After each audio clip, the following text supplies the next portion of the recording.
it was then I thought, I could do another spiritual boost sort of thing. And I do think that Hajj would benefit me because, I'm in that environment which changed me so much the first time.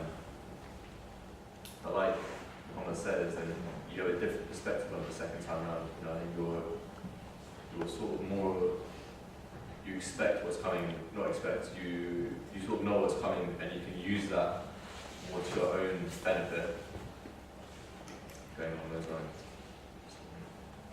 Yeah, just to add to that, I say any good thing you just need to renew again and again. Like for example, Ramadan comes year after year, and you might think, well, you can never learn everything you need to learn in one Ramadan, right? There'll always be something extra you gain the following year. I say the same thing with Hajj. There'll always be something you will definitely learn the second time you go. So, for that reason. Cool. On that note, I just want to move it on to just the closing speech.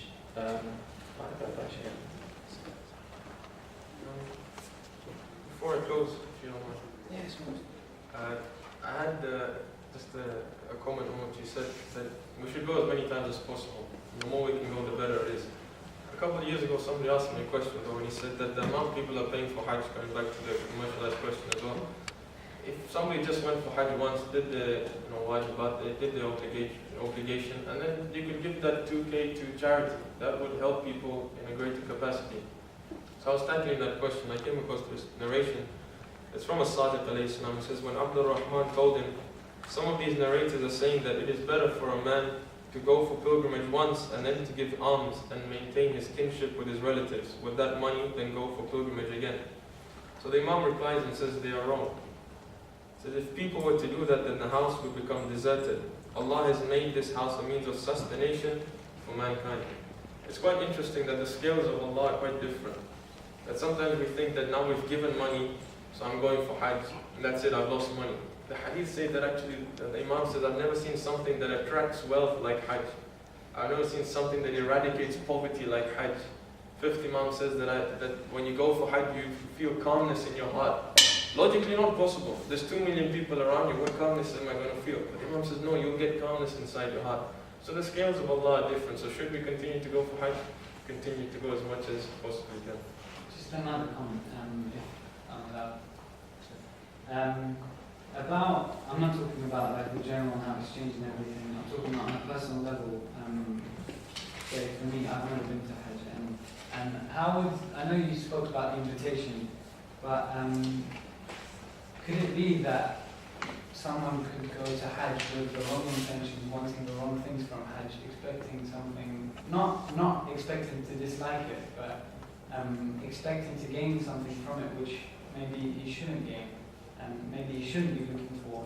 And is there such thing, and how would we kind of stay away from going to Hajj for the wrong reasons, if that's on a spiritual level or on any level basically? Is there anything like that could make us we should stay away from, especially if the first time goes, in terms of how we think about it? The only requirement with regards to intention that it's for the sake of Allah, that you're doing it to get closer to God, you're doing it for His sake. Any other intention, if I'm actually going for Hajj to show my wealth, if I'm going for Hajj just to network with people, then of course that Hajj isn't accepted. The aim has to be, and the niyyah, the intention has to be that I'm getting closer to God, I'm doing what He's told me to do. Thereafter, anything else that happens under that, then yes, I'll network with people, yes, I'll be able to do X, I'll be able to do Y, it's all acceptable. But the main intention is I'm going to get closer to God. If we just wrap up, as one of the brothers mentioned, that sitting here, it's quite heartbreaking to hear about Hajj and know that, at least for the majority of us here, unless Allah pulls out a miracle, that we'll be going to Hajj this year. Of course, if all the conditions were meant for us to go to Hajj this year and we didn't go, that's a different discussion, and we fell short over there. But for many of us, it's probably that we had the intention, we strived, but conditions weren't met. One of the things people tend to say is, and they try to put it off in this way, is that maybe I'm not spiritually ready to go for Hajj. That's when you run out of excuses, you bring out the spiritual excuse, because no one can actually balance that out. People can balance your wealth and tell you, you've got enough wealth to go. No one can say how spiritual you are, right? Let's not say that, because Allah wouldn't invite us to Hajj if we weren't ready. Somebody who's Sometimes you see people going to Hajj and they have the complete revolution in Hajj. And Allah knows that's going to happen. That's why He invites them there. So it's nothing about, am I spiritually ready? Have I read enough books? It's not about that. It's about having a sincere heart. Then Allah subhanahu wa ta'ala will invite us to Hajj. Verses of the Quran that are quite potent over here. Allah says, to remind us about striving for His sake. He says in Surah Al-Najm, He says, Bismillah ar-Rahman ar-Rahim, وَأَن لَيْسَ لِلْإِنسَانِ إِلَّا مَا سَعَى. Mankind will not have anything but that they strive for. وَأَنَّ سَعْيُهُ سَوْفَ يُرَى. And surely he'll see what he's striven for. ثُمَّ يُجْزَاهُ الْجَزَاءَ الْأَوْفَى. Then they shall be rewarded for the fullest of the reward. وَأَنَّ إِلَىٰ رَبِّكَ الْمُنْتَهَى. And to your Lord is the final goal. So that's for the physical Hajj, that we need to strive, and if we're striving, we'll see the fruits. Maybe not this year, inshallah next year. But that internal Hajj that we spoke about, that's continuous. That's not bound by time, it's not bound by space, it's not bounded by ability. That continuous struggle should be there day in, day out.